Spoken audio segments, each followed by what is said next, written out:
ये नाहर जी का मामला है और नाहर जी के मामले में मैं किसी पर भरोसा नहीं कर सकती, चाहे वो स्पर्श से क्यों ना हो। मुझे स्पर्श के घर की तलाशी लेनी होगी।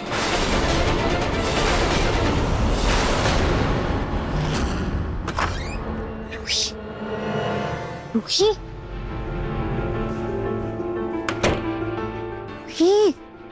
रूही, रूही, रूही कहाँ चली गई?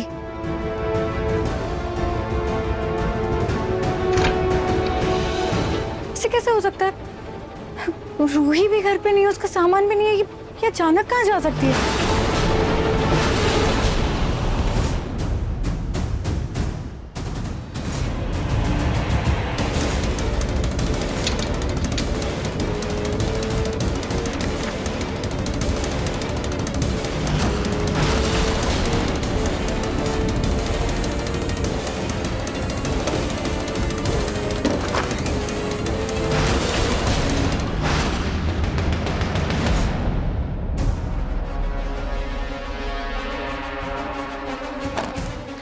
स्पर्श, तुम इतनी जल्दी आ गए? हाँ, एक्चुअली मैंने सोचा अभी तो तुम आई हो तो तुम्हें ऐसे किचन में खाना बनाने क्यों लगा दूं, इसलिए मैं रेस्टोरेंट से खाना ले आया, साथ में बैठ के खाते हैं।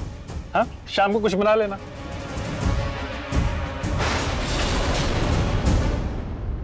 ये सारा सामान ऐसे सब बिखरा क्यों हुआ है?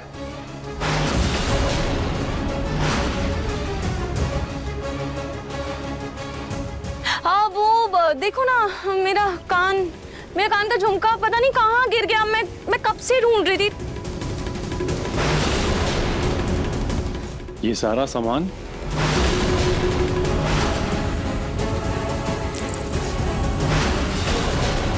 मैं वही ढूंढ रही थी, मिल ही नहीं रहा है। डोंट वरी, यहीं कहीं होगा। हाँ, पता नहीं कहाँ चला गया। ये रहा, देखो मिल गया। देखो, यही था। Thank you. बैठो, मैं खाना लगा देता हूँ।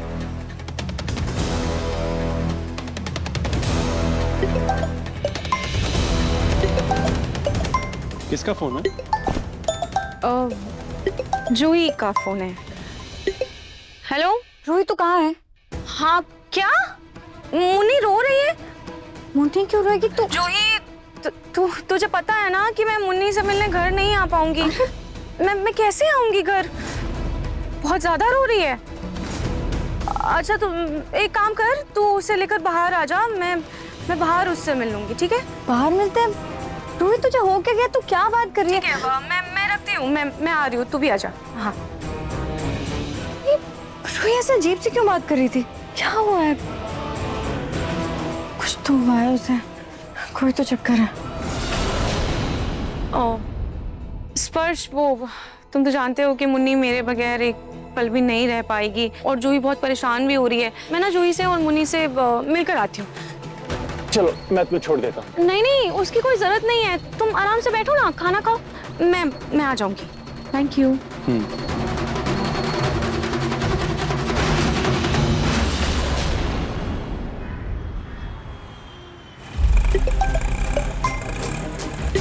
हाँ जूही। रूही तू कहाँ है? तेरा सामान भी सारा गायब है और तू फोन पे क्या बोल रही थी? मुन्नी रो रही है, तू बाहर मिलेगी, क्या बोल रही थी तू? मुझे कुछ समझ में नहीं आया। जूही, मैं तुझे सब मिलकर बताती हूँ। तू बस इतना समझ ले फिलहाल कि मैं बिल्कुल ठीक हूँ और नाहर जी के बेगुनाही के सबूत के बहुत करीब हूँ। अभी मैं फिलहाल नाहर जी से ही मिलने जा रही हूँ, मैं तुझे बाद में कॉल करती हूँ, ठीक है? तू अपना ध्यान रखना प्लीज और मुझे अपडेट करती रहना प्लीज।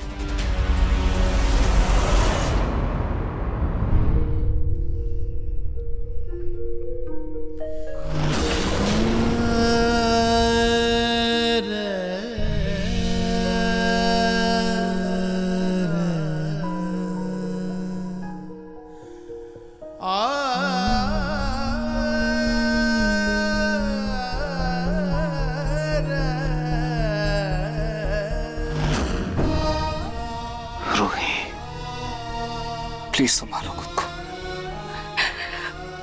चुप हो जा।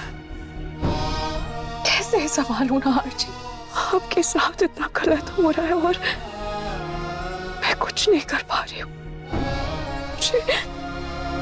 मुझे माफ कर दीजिए नाहर जी। रोही, इसमें तुम्हारी कोई गलती नहीं है। गलती तो आपकी भी नहीं है ना नाहर जी। फिर भी आप यूं जेल में हैं। वैसे तुम तो यही चाहती थी ना, तुम शादी करना चाहती थी, मुझसे दूर जाना चाहती थी, मेरे बिना अपनी जिंदगी जीना चाहती थी। अब तुम जी सकती हो आराम से मेरे बिना। नाहर जी आप क्या बोल रहे हैं? बस कीजिए, आप चुप हो जाइए। अच्छा ठीक है, मैं नहीं बोलूंगा, लेकिन प्लीज प्लीज चुप हो जाओ। देखो, ये सलाखें इतनी छोटी है कि मैं तुम्हारे आंसू भी नहीं पूछ सकता, इसलिए तुम्हें मेरी कसम है, प्लीज मत रो, चुप हो जाओ।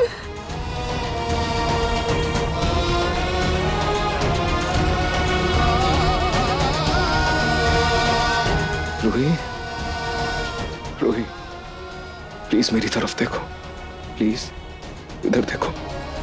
रूही, एक चीज पता है, ये जेल, ये सजा, इन सब चीजों से मुझे इतनी तकलीफ नहीं होती जितना मुझे अब हो रहा है। तुम्हें रोते हुए देखकर, तुम्हारे आंसुओं को देखकर,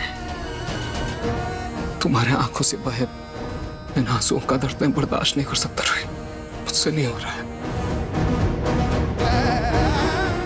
इसलिए प्लीज रूही, मेरे लिए एक बार मुस्कुरा दो, प्लीज। मुस्कुरा दो? कैसे मुस्कुरा दो नाहर जी? आपको इतनी तकलीफ में देखकर मैं कैसे मुस्कुरा दूं? नहीं, मुझसे नहीं होगा नाहर जी। कौन सी तकलीफ रोही? कहाँ है तकलीफ? तुम मेरे सामने होना, मेरे पास होना, सब ठीक है, और कुछ नहीं चाहिए मुझे। रोही, बस एक बार मुस्कुरा दो मेरे लिए। अरसा हो गया तुम्हारे साथ मुस्कुराए हुए, तुम्हारे साथ हंसते हुए, इसलिए प्लीज एक बार मुस्कुरा दो। देखो मैं स्माइल कर रहा हूं, प्लीज मेरे लिए एक बार।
टाइम हो गया है।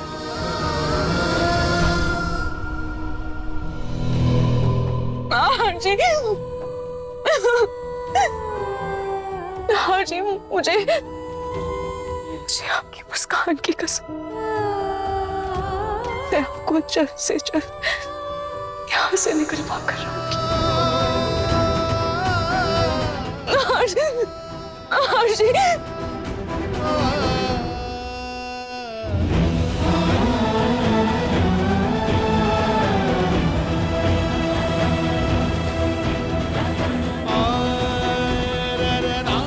टाइम हो गया है।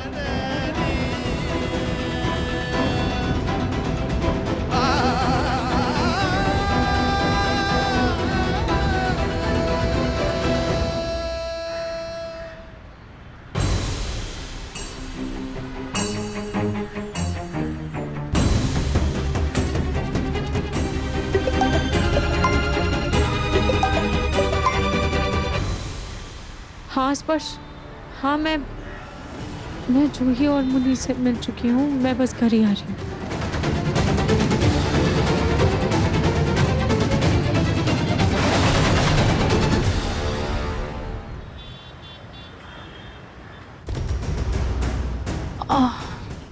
अरे रोहित, तुम आ गई? मैं तुम्हारे लिए जूस लेके आता हूँ। स्पर्श रुको, मैं जूस लेकर आती हूँ। वैसे भी तुम इतने प्यार से खाना भी लेकर आए थे और मैं इससे बीच में जूही और मुन्नी से मिलने ही चली गई। तुम्हें बुरा लगा होगा ना। I am really sorry. तुम रुको ना, मैं तुम्हारे लिए जूस लेकर आती हूँ।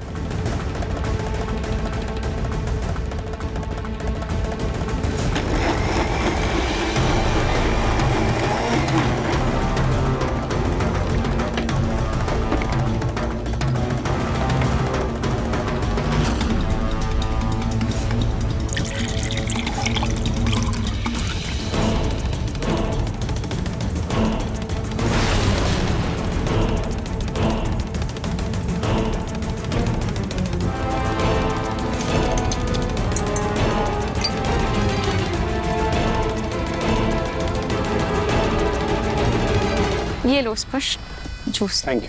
तुम भी पियो, बैठो। हाँ। ये हमारी नई जिंदगी की शुरुआत के लिए। चीयर्स। चीयर्स।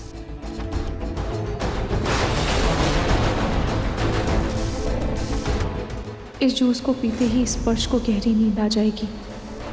मैं उसके कमरे और फोन की तलाशी लूँ।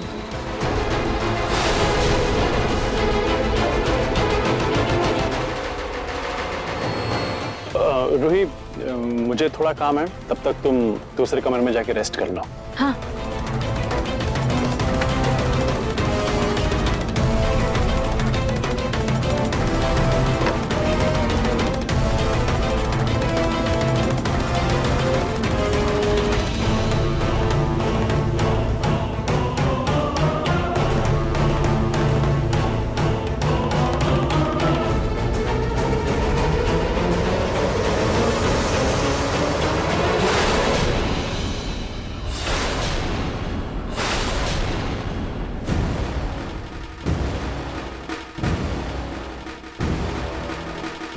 स्पर्श का फोन तो लॉक है।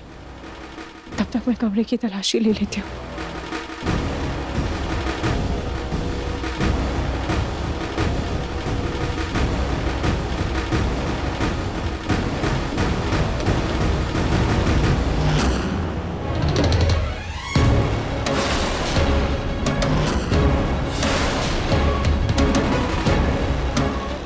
उस टाइम तो मुझे कोई काला कपड़ा दिखा था, पर अभी तो यहाँ कुछ भी नहीं है।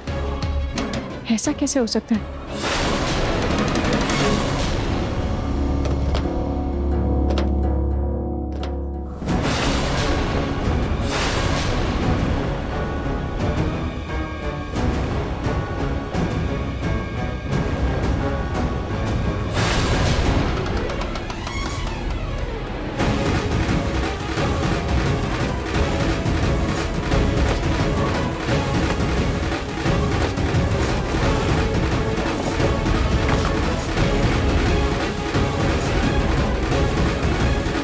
यहाँ तो कुछ भी नहीं। इसका मतलब मेरा शक गलत था। खाटू जी, इससे पहले कि मैं अपनी सच और झूठ में उलझ जाऊं, मेरी मदद कीजिए।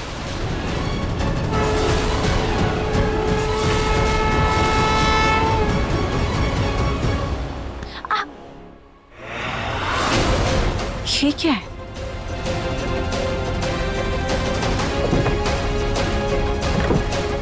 ये बैग, ये इस कैबिनेट के पीछे क्यों था?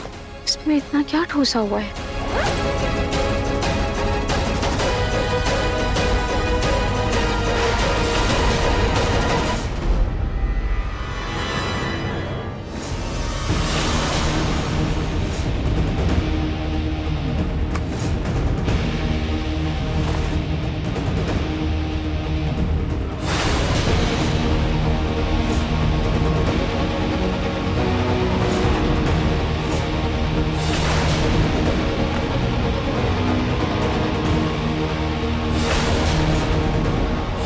ये तो वही कफलिंग है जो मैंने उस दिन वीडियो कॉल पर स्पर्श के हाथ में देखा था।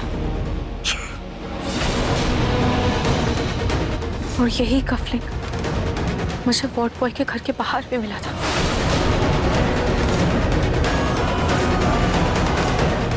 अगर इन सब में स्पर्श का हाथ नहीं है तो इस शर्ट के दूसरे स्लीव्स पर भी ये कफलिंग होना चाहिए।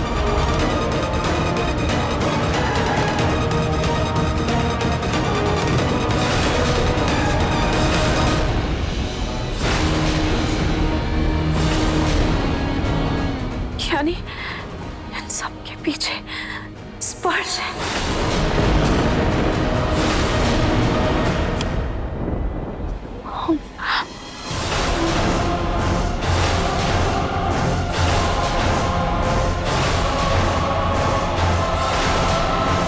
इसका मतलब तुम मेरे पास यहाँ रहने नहीं बल्कि मुझे धोखा देने आई थी। शक तो मुझे पहले ही हो गया था, अब यकीन मेरे सामने खड़ा है।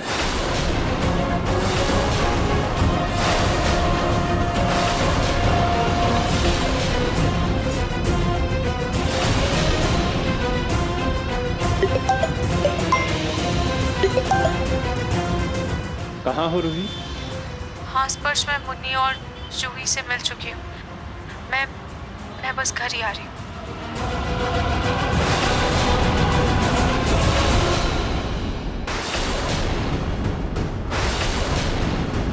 मुझे बेहोशी वाला जूस पिलाकर मेरे ही खिलाफ मेरे घर में तलाशी ले रही थी रूही।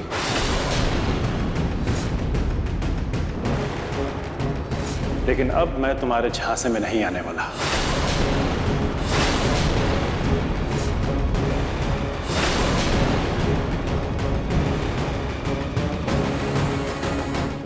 इसमें कुछ तो मिलाया है रूही ने।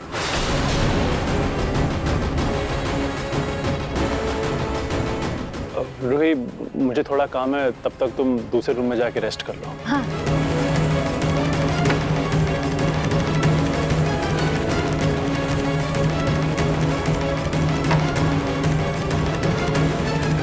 तो तुम्हें सच का पता चल ही गया।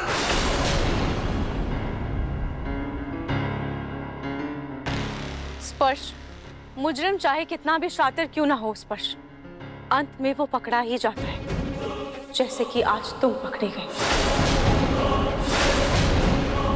मैंने कभी सोचा नहीं था कि तुम इतना गिर जाओगे, पर अब तुम्हारा खेल खत्म। अब तुम जेल जाओगे और नहार जी आजाद होंगे।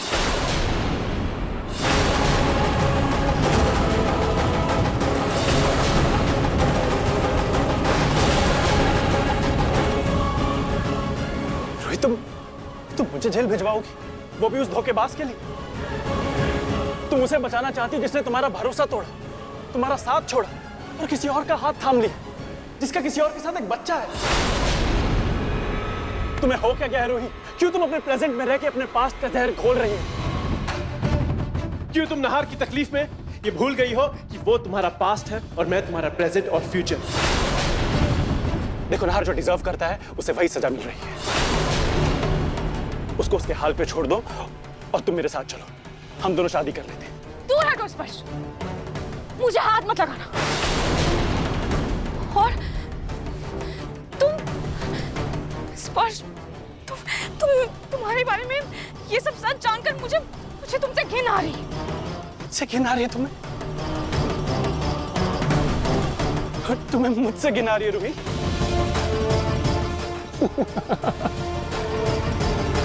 तुम्हें मुझसे घिन आ रही है? हाँ, मुझसे घिन आ रही है तुम्हें? मुझसे घिन आ रही है? जब तुम्हारे पास कुछ नहीं था, राहत नाम के साथ तुम सड़कों पे भटक रही थी, ना तुम्हारे पास कोई रिश्ता था, ना कोई घर, जिंदगी से भी हार चुकी थी तुम। तब मैं आया था तुम्हारी जिंदगी में। मैंने तुम्हारा हाथ थाम के तुम्हें दिलासा दिया था, तुम्हें विश्वास दिलाया था जिंदगी में आगे बढ़ने का। और आज तुम्हें मुझसे घिन आ रही है रूही? बोल। हाँ स्पर्श, मैं जानती हूँ कि तुमने मुझे आगे बढ़ने का हौसला दिया था, जिंदगी जीने का एक नया तरीका सिखाया था, मुझे आगे बढ़ने की हिम्मत भी दी थी। और इसीलिए मैं तुम्हें अपना सबसे अच्छा दोस्त मानती थी। और आज तुमने जो घटिया हरकत की है, उससे तुम्हारी मदद, तुम्हारी दोस्ती और मेरा जो तुम पर भरोसा था, सब उठ चुका है, सब टूट चुका है स्पर्श, सब खत्म हो चुका है। वाह रूही, मेरी एक हरकत की वजह से हमारे बीच सब बर्बाद हो गया, सब खत्म हो गया। और नहार की हरकतों का क्या? जो किसी और का हाथ थाम कर तुम पे नजरें गड़ाए बैठा था, ना शीतल को छोड़ा और ना ही तुम्हें दूर जाने दिया, उससे तुम्हें घिन नहीं आई? बोलो। नहार एक निहायत ही घटिया इंसान है और वो जिंदगी भर जेल में सड़ने के लायक है।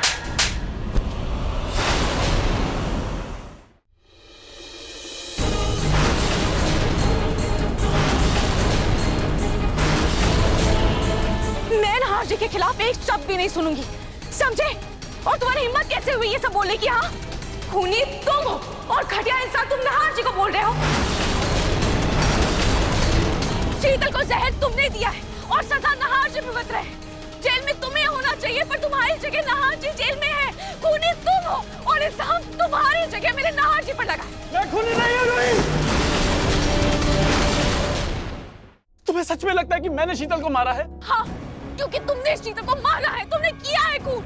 और तुम चाहे जितना भी झूठ बोलो, और सच अब नहीं बदलेगा स्पर्श, क्योंकि सच मेरे सामने। और ये कफलिंग मुझे उस वार्ड बॉय के घर पर मिला था, और यही कफलिंग मुझे आज तुम्हारे भी घर पर मिला है। सच तो ये है कि तुमने उस वार्ड बॉय के साथ मिलकर शीतल को पहले जहर दिया और फिर उसे जलाकर मार दिया। क्यों? सच कह रही हूँ ना मैं? और अब मैं ये सबूत जाकर पुलिस को दूंगी, और आगे का सच क्या है वो पुलिस खुद पता लगा।